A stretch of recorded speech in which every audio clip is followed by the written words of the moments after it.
पश्चिम बंगाल की सियासत से लेकर अंतर्राष्ट्रीय राजनीति तक केंद्रीय मंत्री कैलाश विजयवर्गीय के बयान सुर्खियों में है। हुमायूं कबीर को लेकर कैलाश विजयवर्गीय ने बड़ा हमला बोला है। वहीं रूस के राष्ट्रपति पुतिन को लेकर राहुल गांधी के बयान पर भी तीखी प्रतिक्रिया दी है।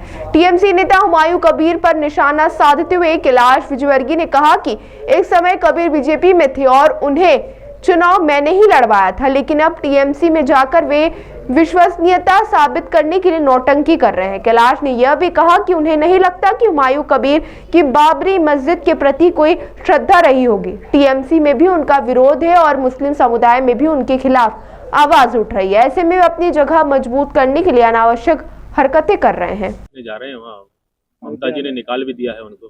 देखिए, हुमायूं कबीर कभी भारतीय जनता पार्टी में होते थे और मैंने उनको चुनाव लड़ाया था, और अब वो टीएमसी में चले गए। टीएमसी में अपनी विश्वसनीयता बताने के लिए वो इस प्रकार की हरकत कर रहे हैं। मुझे नहीं लगता कि उनको कोई बाबरी मस्जिद के प्रति श्रद्धा होगी, पर टीएमसी में विश्वसनीय कैसे हो सकूं, अपने समाज मुस्लिम समाज में कैसे मैं विश्वसनीय हो सकूं, इसलिए वो नौटंकी कर रहे हैं। बाकी टीएमसी ने भी उसका विरोध किया और बहुत सारे मुस्लिम संगठनों ने भी कल उसका विरोध। राहुल गांधी कह रहे हैं सर, पुतिन आए थे तो लोकसभा जो अपोजिशन होता है, लीडर ऑफ, उनको मिलने नहीं दिया जाता है, उनको बुलाया नहीं गया। ये तो उनके ऊपर डिपेंड करता है कि पुतिन किससे मिले किससे नहीं मिले।